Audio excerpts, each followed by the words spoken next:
In this video, we're talking about 8 reasons why architectural photographers choose Capture One.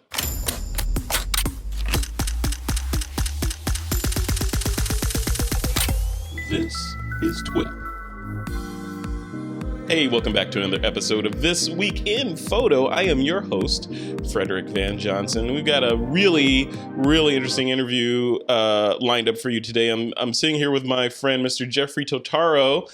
He's hanging out just outside Philadelphia, and he's an architectural photographer. He knows a thing or two about lighting, cameras, resolution, sensors, all that stuff. So rather than talk to people that don't really use full frame and don't really need all those pixels, I'm talking to somebody who really uses that stuff and needs it on a day-to-day basis. Jeffrey, welcome to the show, man. How you doing? Hey, Frederick. Great to see you again. Thanks for having me back on. Yeah. It's always a pleasure to join you on the podcast. Likewise.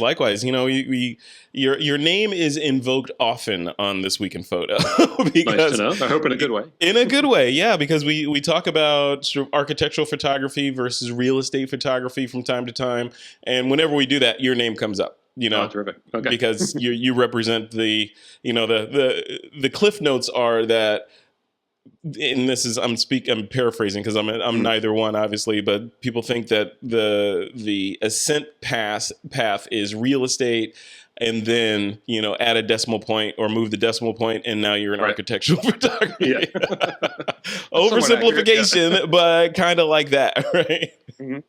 Yeah, I went a slightly different path. I sort of started my life as an architect first, and then so I kind of jumped right into the architectural photography. But I do see a lot of people starting in the real estate market and trying to then make the next step. So you skipped a grade. You cheated. You skipped. How did you do that? Yeah, it was just the way my career path went. I suppose just starting as an architect, it was I knew a lot of architects, and I was able to be able to start working more directly for them. Just dive right in. And also, I took a full-time assisting and studio manager position with another photographer, Tom Crane, here in my area. Oh, cool. And got lots of opportunities with him. So that was back in 1996 that I left the architecture job and started working with Tom for like 4 or 5 years. And then, Tom gave me lots of opportunities to work for some of his clients and then develop my own clients on my own and things like that. So, yeah, all these years later, still going strong. And you're still loving it, right? Absolutely. Yeah. I think all the time it's like, when things get hectic and you're like, oh boy, wish I had this. It's like, you know what? I get to go out and take pictures for a living. Right. You're right. With fantastic gear and lights and all that stuff. You're right. So it's definitely fun. A lot of wonderful clients, and they've been keeping me busy this summer for sure. So that's nice. I love it. So business is good in the architectural industry? Yeah, it's very good. It's very obviously tied to the economy, like a lot of businesses, but certainly whenever the architects are busy and people are building things, you can definitely do very well. It can get very hectic this time of year too. I'm pretty well booked through the end of September, and so just trying to keep my head above water in terms of schedule and weather and all that kind of stuff. You know what they say. They say good work is rewarded with what? More work, right? More work. So if you don't want to work as hard, just do a bad job and you'll be fine. Yeah, that's an option, I suppose. Yeah. No, not for some of us. Right. Well, cool. So let's dive in. I want to talk to you about sensors. I sort of teased that in the intro. These larger cameras are showing up now. These larger megapixel count cameras. Like just a couple of days ago, as we record this, Sony announced their A7 Mark IV, right, which is a 61 megapixel full frame mirrorless camera. A couple of weeks ago, Fuji released their GFX 100, which is 100 megapixels for 10 grand, but still 100 megapixels. And even Panasonic is moving full frame or adding full frame to their lineup. So they've traditionally been DSLR or mirrorless cameras like Micro Four Thirds, and now they've added the S1 series, right? Which is a full frame camera, new lens system, new alliances with Leica and Sigma, all this stuff. So from your perspective as a professional working in this industry, not just a guy that wants the latest and greatest gear, the guy that actually, cracks the whip on his gear and it has to pay for itself and you use it every day, needs to work. What do you think about this? Is this a shakeup of the mirrorless world and it's now sort of moving down towards smaller portable cameras, or is it something else? What do you think? Well, I've always been when people maybe get tired of hearing me say back in the film days, but I have fortunate I feel to have that perspective. So if you look at architectural photography specifically, that's what we're talking about today. Those guys always shot traditionally with large format cameras, large format film cameras, which in those days that gave the best quality. We used 4x5. There were even larger formats if you wanted to get into that. Yeah. And there are a couple of reasons for that. It was they want the quality of an image because the clients demanded having great quality, great color. Also, those cameras gave you perspective control, which you can get these days either in camera, as I prefer it, or you can do corrections in post.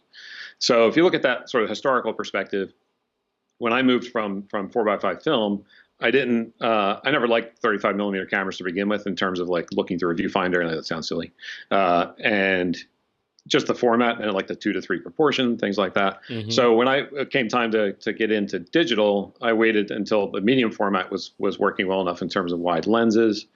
And so at the time, I think the first phase one back I had, I think was 22 megapixels was the P25 was that back. And at the time, Nikon had like 5 megapixel cameras out. So the 22 was enormous. Yeah. And all for the same reasons. I wanted to deliver. I couldn't go from shooting 4x5 film and even delivering a scan of that to then going to like a 5 megapixel camera. It just wasn't. It didn't suit my nature of how I like to work, and it didn't suit the quality that my clients were used to. So I've always sort of wanted to be not necessarily at the leading edge of technology for technology's sake, but I wanted to always be providing, close at the top or as close to the top as made sense. So for what my clients need and how I like to work. So just with that little bit of perspective, I currently shoot with 100 megapixel phase one digital back, the trichromatic IQ3 camera, which is outstanding. I'm from the moment passing on their 150 megapixel camera. Wow. Only because I'm only a year and a half into my other one. So it's not time to move yet. But, eventually we're going to run out of need for pixels. I don't really want to go above 100. I didn't really want to go above 60. In terms of do you need workflow. that though? And then that's part of the question is moving up into that 100 megapixels sounds, it sounds great, but then it also, like Spider-Man's uncle said, with great power comes great responsibility. Yes. Or great storage requirements and great processor requirements and all that stuff comes with these giant files. It's not just, hey, I have more marbles in my bag. You have to figure out how to store those marbles. How do you manage that? I mean, is it that the time versus megapixel sort of balance? Does it net out positive in the end for you? Well, the storage is. I've gotten more fastidious in my workflow, and we can talk a little bit about Capture One if you want. But yeah, I am very now getting very diligent about tagging all my files as I shoot. What this one's for, just like color tagging them. Like this is the primary shot. These are brackets, and then there'll be a set of like either strobe pops or some alternates or people and things like that. And I'll go through as I finish each shot. I will throw the shots that I don't need, all the setup shots or mistakes or anything else. I'll throw those in the trash folder and Capture One. Now they're not gone yet, but they're in the trash folder. And then through my workflow, I carry a small hard drive, so it's backed up on that as the full session. And then when I get back home to my office, I'll put it on my main workstation, and then I'll dump the trash folder.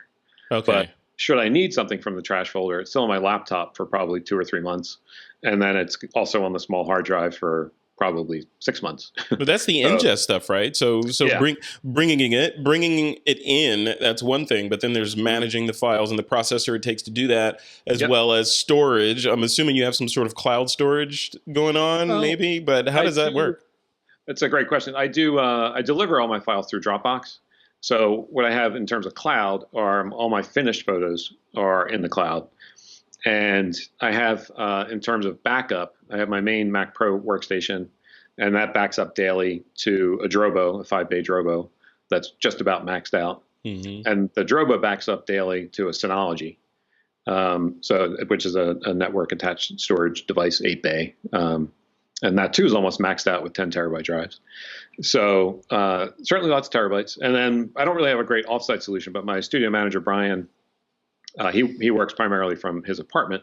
So I'm thinking of actually getting a second Synology because that has everything on it.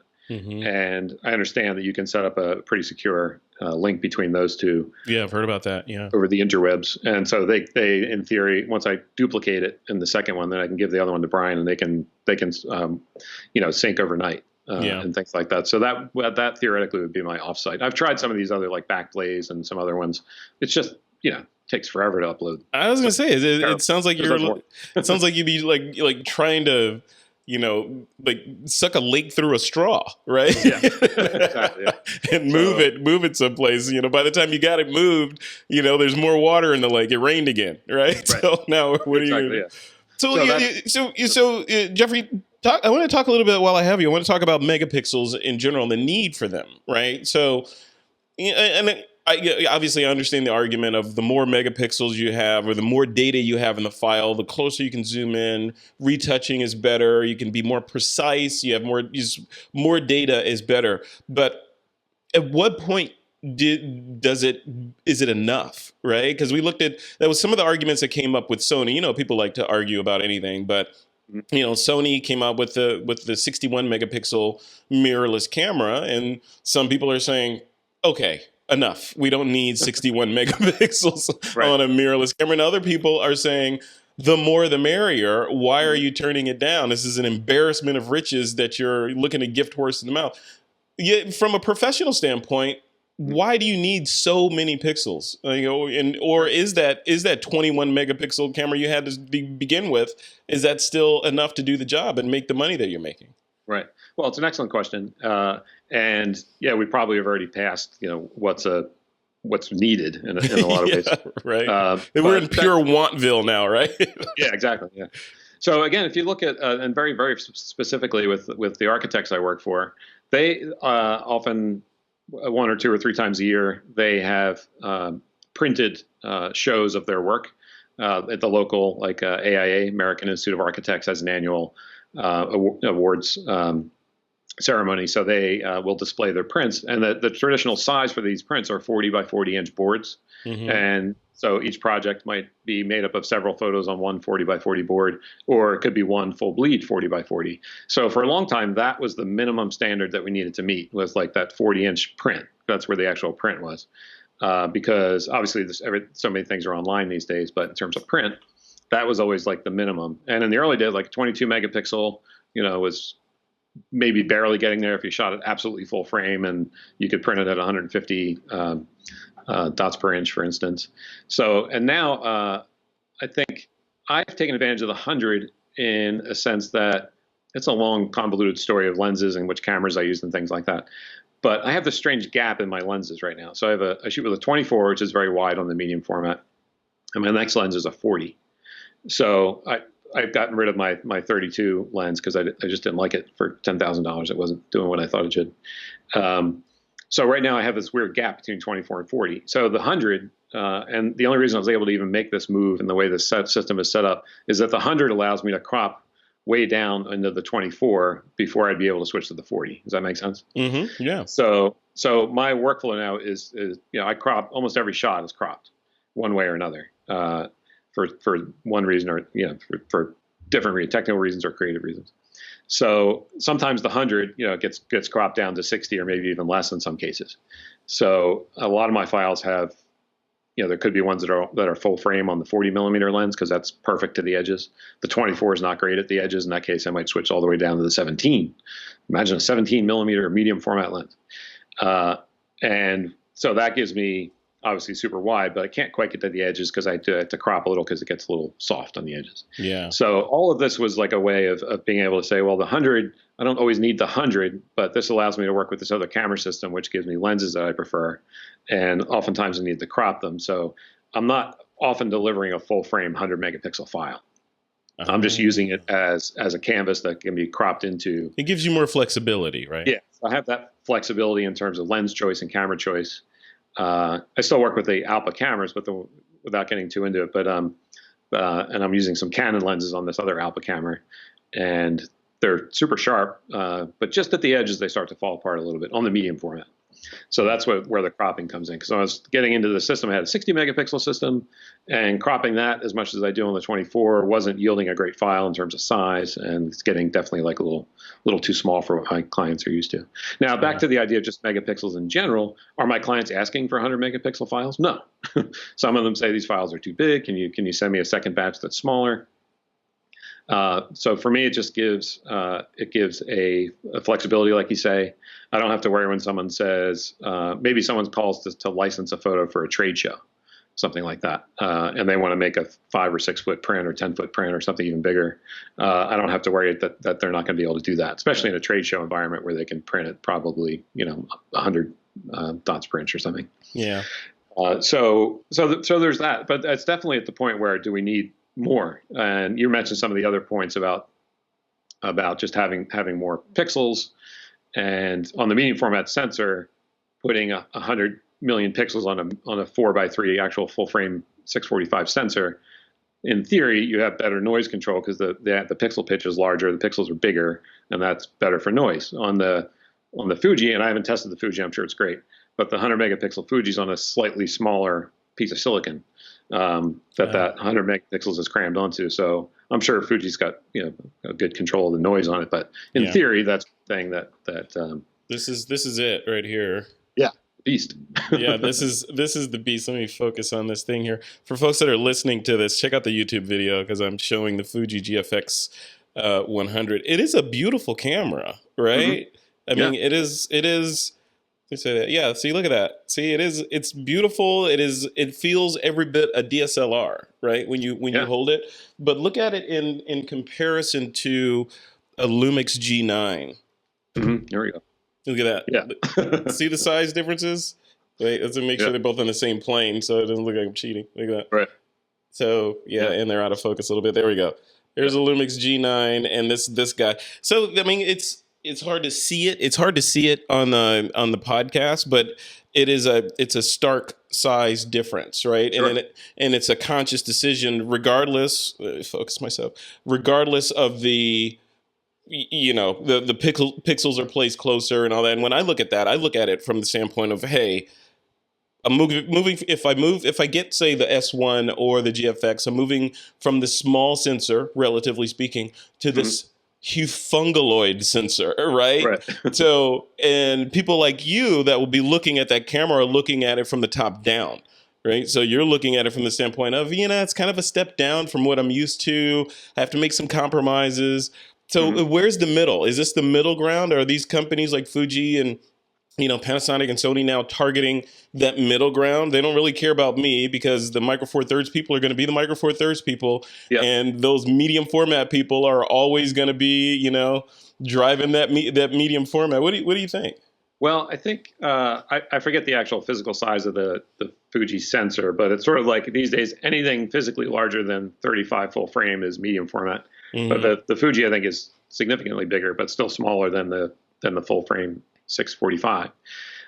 So in terms of architectural photography, I need a camera that can shift, has some sort of shift capability. And natively, the Fuji doesn't have that yet, although I think there are some rumors that they may be designing some shift lenses, which would really be tremendous. That would be unbelievable. Yeah. And that I think they should do it. I think the camera market underestimates the number of people that would shoot with shift lenses. I think that there's certainly tons of architectural and real estate photographers that would love not to be correcting their perspective in post-production because that's just a time waster. Yeah. If you could do it in camera, there's a quality change. There's a quality change doing it optically versus with algorithms. In theory, it does because you're smushing and stretching pixels. Yeah, right. So if you do a lot of that, then that can be a problem too. And I always find there's certain ones you can get just about right, because sometimes I will choose something possibly even handheld or something that I want to correct for a client just to show them something, or because I shoot what I call in camera perspective mostly. So, but. Yeah, so at the Capture One does a really good job of it, but it's still a little bit off a lot of times. So that's why I prefer the in-camera. But what's cool about the Fuji and Alpa, who makes the camera bodies that I use, they announced right when the Fuji came out that they're making they make basically a video cage for the Fuji 100, and Alpa's trying to also position themselves into the video market in general. So they made a video cage, but part of that, as you attach the cage to the camera, it gives the Fuji a PL mount for cine lenses. Oh wow! Which is a pretty cool little device that they're trying to make. And then if you want to take one step further, think about film-based Hasselblad lenses, for instance, the 6x6 film lens, and then which are still readily available in the used market and excellent lenses. Then if you can put that kind of lens, for instance, on the Fuji with some sort of adapter that can shift, right? Because the Fuji sensor is a little bit smaller than the circle that the Hasselblad lens throws, so there's room in that circle to shift the camera somewhat. Then all of a sudden you can maybe, you can sort of put together some kind of a shiftable medium format system that you kind of have to somewhat make yourself. Someone's going to make an adapter that shifts probably. Alpa may make something where you can attach this camera to a body that may shift, or Cambo. They're known for doing these kind of things as well. Yeah. So that's one thing you could think about in terms of where this camera might fit in terms of architectural photography, because natively the system doesn't have shift lenses yet. But not yet, right? There are ways to do it. There probably will be ways. I think there's going to be a lot of support in the third party, aftermarket kind of adapter world for these. Yeah. And so possibly, excuse me, I don't know how the math works to put something like a Canon lens on it. I don't know if the flange focal distance has enough room to put that in there with an adapter, but possibly, possibly might be able to even use like the Canon 24 and 17 tilt shift lenses on a camera like that, because I'm using them on my larger phase 1 sensor, and so you'd even have possibly more shift room, and still have a 17 millimeter medium format lens. So it's kind of a different. If you want to get into shiftable cameras, in-camera shiftable cameras, then you have to think a little bit outside the box. It sounds like a lot of compromise, though, right? I mean, like for someone like you, would you consider going through all those tap dance moves, or would you just say, you know what, phase 1, 100 megapixels, I know it, I love it, my customers love the look, I'm going to stay here? Well, I definitely love it, and I want to stay where I'm at, certainly for the next several years, because I'd see that system lasting for a while for me. But since this Fuji came out, I'm keeping an eye on it, trying to understand where they're going with it and what all the various lens options would be. If they do come out with native shift lenses, that's going to be a problem for medium format. Then would you consider it? Would you consider leaving? Yeah. Well, I would. I mean, I love Phase. They're a great company. I love Alpa. They're a wonderful company. And I'll sort of see what Alpa's up to if they decide to do something with the Fuji beyond the video cage. That might be some sort of adaptive system for other lenses and things like that. Because I've had a great relationship with both Phase 1 and Alpa, and I really like those guys. And it's not just the equipment; I had a wonderful experience. One of my cameras went bad recently, and Alpa was right on top of it. My dealer in New York was right on top. I was in New York when it happened, and within an hour, I had a replacement camera in my hands, and mine was on its way to Switzerland for a vacation. Who knows? I don't know if Fuji has a professional services level of commitment like that yet. Maybe they do. Yeah. Who knows? So that's one of the intangibles that I always tell people about. It's like they're wonderful service companies. Phase 1, when I have a warranty for my system, but when that camera goes down or something goes wrong with it, there's a 24-hour swap out. For 5 years. So the Phase 1 is from Capture One, and I'm sorry, Capture One is made by Phase 1, right? I always get those mixed up. Depends on where you got introduced to the company from. But you're using Phase 1 in your post-production workflow, right? Can you talk about that a little bit and how it fits in and why you chose Phase 1 over, say, Lightroom or some of the other choices? Yeah, well, I've been using, so I mentioned earlier the P25 back, which is the first one I had, which is back in like 2004 or something. So Capture One was in its infancy, pretty much. Version 3, I think, is what I started with. And it was, and today still, it's the software I have to use if I'm using a Phase 1 back. Because I don't think anything else will process it. Maybe Lightroom can. I'm not really sure. I've never tried, because I have to do this other goofy thing called lens cast calibration, which I won't bore you with the details, but it's a part of the workflow when you have a shiftable camera lens. So Capture One will allow you to capture those lens cast calibration files and apply that to the regular photos that you're shooting. But now you jump ahead to 2019, and Capture One has become an absolute industry standard. I've never really used Lightroom aside from occasional things like, some time lapse stuff I'll use it for, or some other. Sometimes I'll run my drone files through it because there's just something maybe slightly better in that for the DJI files. But Capture One now has so many different tools. I made a list here of all the tools that I really like. Tell me, what do you like? Well, just topping list because it starts with A for no reason is they added a few versions ago these annotations. So you can basically just write on the file in multiple colors any notes that you want to give over to your retoucher. So, or just to remind yourself, why did I shoot this picture? So I might circle like a person in a shot and say, we want to use that person, but not these 5 others that are over here. So I'll just throw a circle around them. And these, or annotations when I work with my retoucher. And so I can say that I want to use these exposures for the windows. I want to use maybe the clouds from this one. And I want to use these 3 people from 3 different files here. So I'll just circle everything up. I'll write the file number next to the circle, and he knows what to do and how to put it all together. Oh, that's great. It sounds like, remember, it sounds like Grease Pencil and the proof days, right? It's 100% that. Yeah. Yeah. Look on their website. They show, some really like a model's face all marked up and all the different things they want to do to her face and her hair and stuff like that. Awesome. But I use that constantly, and it's great when you have a tablet. There's some shoots I do that are super short notice turnaround. So I might have my tablet actually with me on site, and then I can write more detailed, more legible notes with the pen from the tablet than just my finger on the mouse pad. So I like that a lot. They added a feature. It's still about probably 2 or 3 versions ago, called Normalize, and this is magic. Okay, I used it yesterday. I showed my assistant who I was working with yesterday.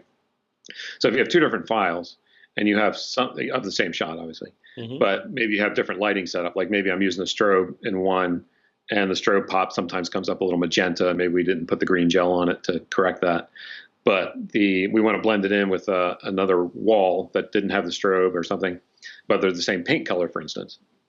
So with Normalize, you can pick a sample from this one file and say, okay, I want this color. I want you to make this color in this file over here, even though it might have different lighting or something like that. Yeah. So you can just pick that. You can also say, I want the same color and the same exposure. So it works really, really well. They used to have a tool called Skin Tone, which and this was a workaround for the same result, but it only worked about 25% of the time. But this Normalize feature is tremendous. I used it yesterday. We were shooting a small bathroom in a hotel in New York, and we needed to use a strobe to get rid of a reflection, and the strobe was too bright and too magenta. And just real quickly, I wanted to double check that it was going to look right. I did a quick Normalize right there on the laptop between the 2 files I was trying to match up, and it was perfect. It was like, wow, that's done. So that's a real time saver in post. If you do a lot of compositing and you have various exposures you're trying to put together, and there's just different lighting conditions, whether you add light or sometimes do shots with lights on, lights off, and you want to be able to match specifically paint colors, a real helpful one, or you have daylight coming in on one side of the shot and the carpet's too blue and it's too yellow on the other side. This can help with that. Oh, that's so cool. That's cool. And that we have to pause to just, reflect on, if you're one of those people that have done color printing with an enlarger, you remember those days? Imagine trying to do this level of work with chemicals and paper and light and an enlarger. Forget about it, right? Yeah. So, it just didn't happen. Yeah, this is the kind of stuff you had to try your best to make it in camera and just hope when you got the film back it worked. Yeah. So, this is science fiction. If you go back in time and show someone, in 2019 you'll be able to do this, they would laugh at you, right? Yeah. And now we can do it. So continue. Please continue. Sure. So another tool that I like is they added a while ago. If you're familiar with video editing and video color grading, they added the 3 sort of color wheels, if you will, for highlights, midtones, and shadows. Yeah. So you can adjust color specifically within those. Now, for what I do, I'm always trying to get perfect neutral color. So I'm trying, if the shadows, sometimes in an exterior shot, the shadows look a little too blue. So I might just use that to adjust that a little bit. Or there are other instances, sometimes there just might be some sort of cast on the highlights or something. So you can adjust that. And I don't know if you can see behind me, but I've been using the last couple of years Tangent's control surfaces. I don't know if you're familiar with these things. So they're mostly made for video editing, but Tangent mapped all of Capture One into these devices, so you can basically they have the 3 color wheels, so it becomes a much more physical process. So rather than trying to be tedious with a little mouse pointer, you can just roll this big trackball around. Oh wow, wow! Is that it over your right shoulder there? Yeah, I have my cameras in the way, but yeah. Okay, yeah. Yeah, so the back there. Oh, that one, yeah, okay. And there's another one over there on the left too. Yeah, I have it split into 2 halves. But the one over here with the ball I use for brush size, so it's real quick to just mess around with brush size in Photoshop or Capture One, and the other one over there. So it's a kind of a cool thing, but it goes really well with the Capture One and what they've done. And another thing that I really like about Capture One that's been there pretty much since the beginning is they have this thing called a session workflow. So what that means is that you name your session. For me, it's just every shooting day. So we'll get in, I'll give the job a 6-digit number, which would be like today would be 190725. So everything just looks and everything ends up being nice and chronological on my computers. And then I'll do the client name and the project name. And then what Capture One does is it sets up a capture folder, a output folder, a selects folder, and a trash folder. Automatically sets up that folder tree on your computer, and then if you're shooting tethered, any capture ends up in the capture folder. If you say I want to process this file, it ends up in the output folder. If you say trash, it goes in the trash folder. So everything's super organized that way, and then every job is just its own folder. Versus they have also something called a catalog workflow, which I've never quite got into, but that's more of like a Lightroom big bucket full of everything. Yeah. Which, if you shoot maybe you shoot a lot of like nature and stock and things like that, where it's not so much client per client that you're shooting for, but you have large genres of work that you like to shoot, and maybe it's easier then to sort and keyword everything within the one big catalog, so you can search for something. If you're selling stock and someone says I want like beautiful Montana daytime skies, you could maybe find that more easily rather than having to search across multiple sessions. That's interesting. So in this sessions, just so I understand those, and that's like we said before we started recording, I've been diving into Capture One and trying to get my brain around it, coming from a Lightroom world, right? Yeah. So I understand the catalog metaphor. Even in Lightroom world, it's are the images in the catalog or are they aliased? Right. Yeah, I never understood that. Yeah, those sorts of things. And then in the Capture One world, there's the library, and then there's these sessions. When you import into a session, it builds the hierarchy, but is it aliasing images in those folders, or is it actually physically moving them and putting them in there? So, how does that piece work? Yeah, if you were to, for instance, either way, if you shoot tethered or if you import a card, it is physically copying them into that session into the capture folder. Okay. And then you can also do a variety of other things. Capture folder might be too general for somebody. Maybe someone's shooting a variety of different cameras on a one shoot for a specific client. So you could set up subfolders and put like, well, I shoot 3 cameras or something, so I'm going to put all the Fuji files in here and the phase files and the Leica files. You could do something like that, or you could have if you're shooting different models or different looks or something if you're shooting fashion or beauty or something. Or it doesn't apply to me too much because I just want everything in one spot. But you could easily set up a really specific folder structure. Also in the output too, you can do multiple outputs for if you want to have all your JPEGs in one folder and all your TIFFs in another. Nice. You could do it that way. So it's super customizable. You could even output files with a watermark on them if you wanted to do that, just to show somebody something quickly and have it protected with a watermark. Yeah. So could you have multiple outputs? Like for example, if I wanted to have an output for high resolution. This may go to Bayphoto or Miller's for printing. And then, I've got another output that is for online sharing. It's lower resolution, it doesn't need to be gigantic. And, and then have multiple sort of outputs like that so that I only have to do one thing and it does all the magic and sorts them into the correct folders for me. I can do that in Capture One? Absolutely. Yeah. And what's nice about Capture One is that you can get really far along in your post-production staying in Capture One. So you could, because sometimes you might think, well, I have to go into Photoshop and then make all those different kinds of files. Yeah. But you can get really close to where your final shot is going to be just staying in Capture One.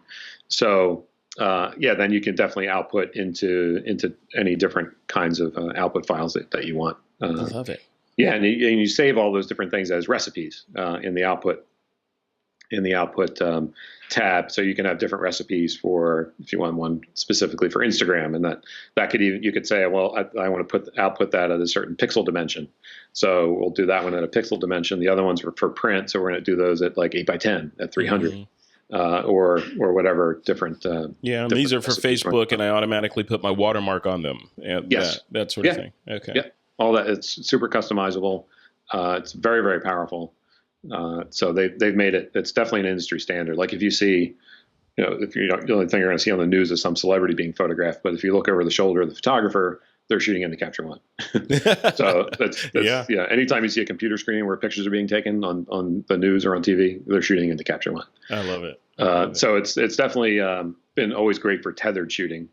But people think, well, it's phase one. I shoot with a Canon or a Sony, but Capture One will process virtually any file out there.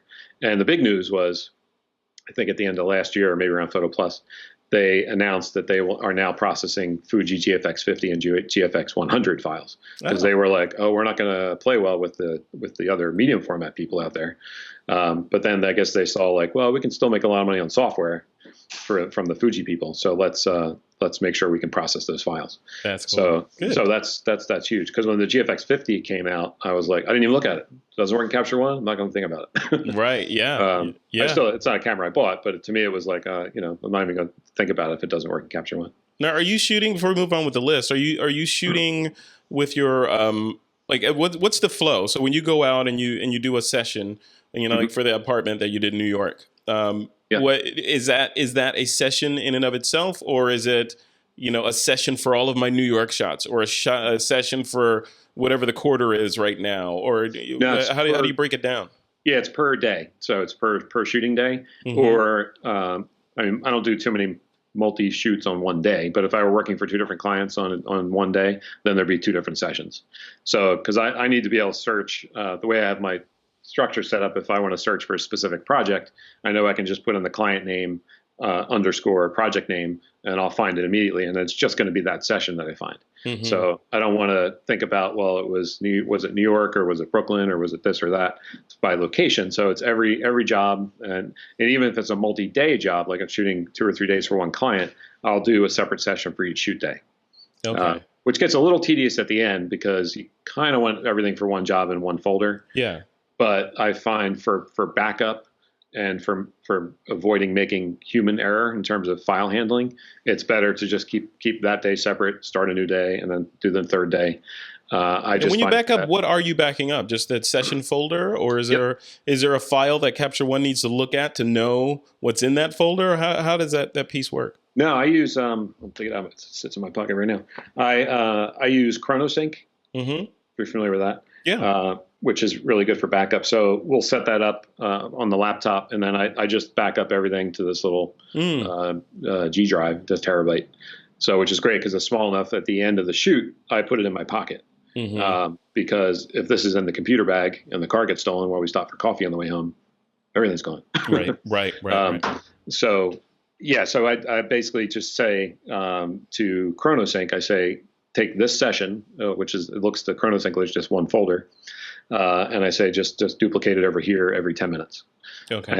And then, so it's a sort of very freestanding thing. So if I want to send a job to my retoucher, I will just upload the whole session to him, and that'll include all the notes, and he gets the whole folder structure. So all he has to do is double click on the little Capture One icon in the folder, and it will pop open in his Capture One as the whole session. So it's all self-contained. So where does so there's, like I said, is there a file that contains those notes and all that stuff that goes with that folder hierarchy?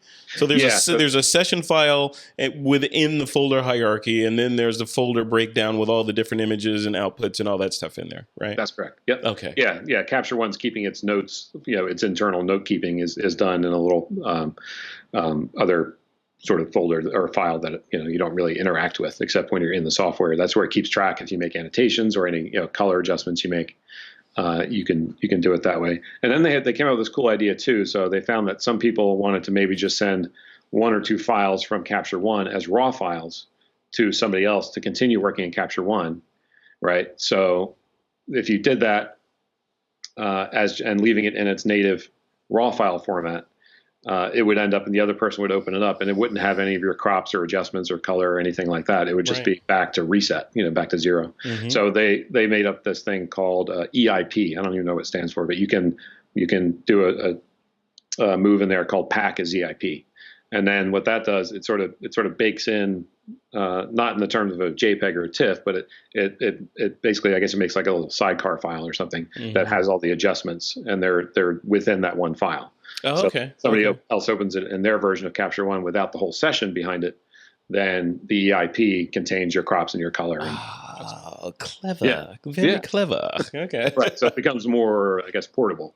Yeah. So maybe that's what the P stands for. I don't know. See that? I think you just bridged a gap in my understanding of Capture One. Just the session idea of that it's going to create a folder hierarchy. Within that folder hierarchy is an image that tells Capture One all it needs to know about the images within that particular hierarchy. But that folder, that session folder, is just a regular folder, and that's portable. So you can throw that on a drive, you can give it to someone else, as long as that structure's in there and that drive or that folder is in there that indicates what's what, then you're good to go, right? Exactly. Yeah. So it is, and portable is a good word for it. So you can hand it off to somebody else, and it's just all self-contained. All it needs is Capture One to open it. Yeah. And so there's no, because I never quite understood how Lightroom works with its aliases and where are the things, and but that's also what allows Lightroom to be used in its mobile mode, right? Because you can basically look to the cloud storage and say, with Lightroom, I want to work on my iPad right now, and I guess it gives you like some sort of smaller version of the file, but then it records all those changes back to the original version somehow. Yeah, something like that. So Capture One, I can see why pros would use it, because it's more very simple. Your files and folders that you care about, that you've worked all day to create, they're right there, right? Yep. And you made some changes, you did a crop, or you changed the color balance. It's in that little file that's in there, right? Yeah, you want to give that to your assistant to go do his stuff. You can put it on a folder and take it with him. He can go do his stuff with it. Yep. Yeah. That's really cool. That's really cool. So what else is on your list? Let's see. They added a few. Well, they've been improving on layers. So they a little different workflow than like a Photoshop layer, but you basically say, I want to make a new layer. And then on that layer, you can then create a mask. The way I use it is you can create a gradient mask. So you can have a denser mask on one side, and as you draw it across, it gets thinner. So, or that's often, they show in like a landscape photography mode, maybe it's dense at the top and it goes down toward the horizon and gets thinner. So if you wanted to just affect the sky, for instance, with a tool. So once you make a layer and you put a mask on it, it could be a regular brush kind of mask or this gradient mask. You can then have all the tools in Capture One can then act on that, or just on that layer and just where the mask is. Okay. So you could change the color balance of the sky in that landscape example with a nice straight horizon. That's a really easy example. I sometimes use the gradient when the right side of the room is predominantly daylight and the left side is predominantly artificial light. We can get really close to a even color balance. So you'll color balance one side, color balance the other side, using a layer structure. And so there are many other things you could use it for, but in terms of exposure, devil's advocate would say, Jeffrey, well, I can do all that in Photoshop. And I'm paying for Creative Cloud every month. Why don't I just do it over there? Why Capture One? Yeah, there are times when my workflow is what you say. I work on each individual file in Capture One and output them and then do all the assembly in Photoshop. But there are a handful of jobs that I've done where I needed to get them done more quickly. And there were, I remember being on a plane once. And I shot something and I had multiple versions of this. I was shooting for a company that makes large, like theatrical stage set kind of stuff. And there were multiple lighting options. And it was just easier to make it all right in Capture One and output all the different options than to maybe make one base and then cut them all in Photoshop with the different options. If that makes any sense. It does. So it does. Yeah, there are times when that makes sense. And also I only look at this from an architectural photography point of view. If you're looking at it from point of view of maybe you're shooting people or models and things like that, maybe there's just a couple little tweaks you want to make to a shot that doesn't really need to go into Photoshop and do all that kind of stuff. So you can then do it this way. Or if you want to perhaps show your client something maybe quickly, you can maybe throw a couple layers together in Capture One and output it and say it'll be mostly like this, but I'm going to fine tune it. Yeah. Or again, if you shoot landscape and you have a lot of the straight horizons, this gradient tool works perfectly if you want to darken the sky or change the color of it or something like that, because it comes down to a nice straight line where you don't have to make some difficult selection. But so you really wouldn't need to go into, say, a Photoshop in a model sort of photography scenario or fashion scenario, unless you're doing the retouching or heavy duty retouching and you're making skin look perfect, or removing telephone poles or big objects from the scene, or compositing like the stuff that you do. But if you're just doing sort of straight color balance, adding vignettes, some minor retouching, that sort of thing, you can get all that done in Capture One for the most part, right? Yeah, exactly. Yeah, if you just want to tweak someone's forehead, like mine's a little bright right here. Yeah. So if you just tweak that or something, you could you could do those kind of tweaks very easily. Yeah, but the actual hardcore retouching, removing things in like retouching would have to go to Photoshop. But that's but then just a couple more things here real quickly. Sure. So they did add a tool recently to make more complicated selections.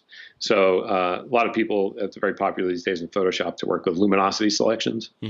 So they've added basically Luma selections and Luma curves to Capture One. So you can say, I want this range of tones to be selected, and from that range of tones, I'm going to make a layer. And once I have that layer, I'm going to make them more blue or something. So like if I wanted to change the color of the wall behind you, I could select that color range relatively or very accurately, and then make that a layer, and then say, I want his, instead of this beigeish, I want it to be greenish, and I can change it, and it would actually do it. It would look realistic. Yeah, I honestly I've used the Luma selection a few times in Capture One. I use a different luminosity selection process in Photoshop that I've mentioned to you before, which is Lumenzia, which works really well too. But I want to explore the Luma selections in Capture One a little bit more, because I think they're certainly powerful. And anything you can do to the file before you say output it, before you say turn these pixels into turn these ones and zeros into pixels, it's better to do anything you can before you actually process the file.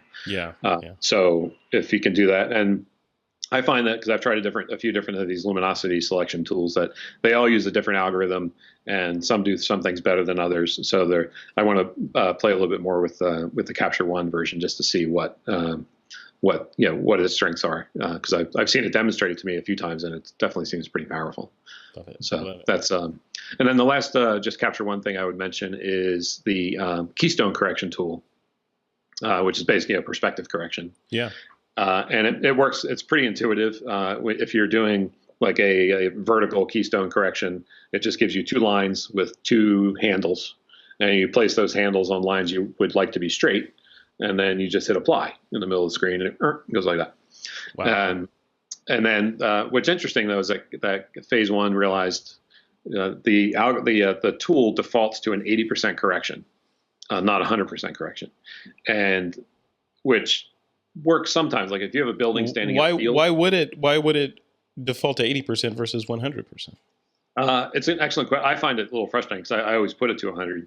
But in certain examples, like if you have a building standing in the middle of a field with a lot of trees around it, a lot of open space around it, then the 80 looks about right. It's not overcorrected. But if you have a building or a room, for instance, and the vertical lines of that shot are close to the borders of the photo, then you can clearly see that the 80% correction is not enough, because the vertical lines in the shot are not going to be parallel to the edge of the frame. So that's when you absolutely have to go to 100. But there are certain cases, like a very tall building, sometimes if you correct it to 100%, it looks distorted, because if you're too close to it, for instance, with your camera, it will end up looking distorted because there's certain just lens stretch that's happening at the top of the building. So sometimes scaling back the amount of correction can be helpful. But what's nice is that you can just scale it from 0 to 100. Wow. And you can also, there's a rotation number that you can adjust and things like that. And then you can correct in the vertical mode, you can correct in the horizontal mode if things aren't parallel top and bottom. And then they have a cool one, like if you have an absolutely square composition, or even just rectangular, you can put those four handles, like see like the window behind me, like you could put the handles, see if I can do this. You can put the handles on like the corners of the windows and say, I want that window to be absolutely squared up. And it would just automatically do that. That's cool. On there. So that's been a useful tool sometimes. I like to shoot a lot of these 1-point perspectives, and that sometimes, I really try to get the camera just perfectly level and square. But sometimes the building's not level and square. So that's something where the Keystone tool can help out. So what is your number one favorite feature in Capture One? Like, what's the one that you just, if they took it away, you would go in a corner and cry? That's a toss-up between the annotations and Normalize. Oh, wow. Okay. Yeah. All the other tools are great. The basic tools of exposure correction and color correction, even the auto versions of those are really good. But in terms of like what I consider to be like time savers or ways to communicate with somebody else, like the annotations are great to communicate with other people. Yeah. But the Normalize is just super, super great. So it's just really allows you to nail down color between different exposures. I'm going to play with that tonight. So yeah, try it out. Yeah, because it's definitely cool. Yeah. And again, that works well. Like if you're shooting the same space, but you're using different techniques to light it, like you're using all the artificial light first, then maybe you turn off the artificial light, open the window blinds, and now the daylight's coming in, and then you also the third option is you're adding some strobe, but you want all those walls to be the same color, and you're using a different piece from each one for a different wall, for instance. Then you can get them all to match. That's crazy. That is crazy. It is crazy. Yeah. Cool. Cool. Yeah, that works. Well, if people want to keep up with you and follow you online or hire you to do some architectural photography for them, where's a good place for them to head to online? Sure. My website's just jeffreytotaro.com. Make sure it's Jeffrey with an R-E-Y. And my Instagram is the same, just at Jeffrey Totaro. And I am on Twitter, but I just sort of cross post from Instagram to Twitter. So that's better to follow me on Instagram to keep up with what's going on. Yeah. And I also have, if anyone's interested in workshops, I teach a workshop once a year down in Palm Beach in February. So that's definitely a draw if you want to come to Florida in the wintertime. It's a 5-day architectural photography workshop. And it is at the end of February. I think this year is February 25th through the 29th of 2020. And it's really fun. We get a nice group of people every year. And the last year we had this great woman in the workshop who she's a volunteer, but she actually used to be a location scout, like a professional location scout for the film industry. And because it's always hard for us to find locations and get people to let us in. Yeah. And so she's a location scout, and she's lived in Palm Beach her whole life. So she knows everybody, and she's like, hey, we're coming over. So she was a tremendous asset to us this last year. We got into the Norton Art Museum with that just 2 weeks before we got there, just reopened a Norman Foster designed big addition to the museum. So she got us right in there, no problem. And so the workshop starts 5 days. We spend about half of each day out shooting and half of each day in the classroom learning either Capture One or Photoshop or just talking about the business side of things. Oh, so if anybody's interested in that, come on down. Where's that at? Is it jeffreytotaro.com as well? That one's it's actually run through the Palm Beach Photographic Center, and their website is just workshop.org. And basically just look through the workshop calendar and you'll find it. Okay. And there, yeah. So it's definitely a good workshop. Get a lot of good feedback. I've been doing it for, I think this will be my 12th year. Excellent. Yeah. Well, cool. Congratulations on everything you're doing, man. Thanks every time we talk, I've got a page of notes of things I need to go experiment with and try out. Okay. So you're crushing it. Thank you for coming on. And as always, the door is open to This Week in Photo if you want to come on as a panelist when we do our live shows. So yeah, let me know. Anytime you need someone to come on, let me know. Awesome. Always all right. Jeffrey Totaro. Thank you, sir. All right. Thank you very much, Frederick. Okay. Right. See you next time.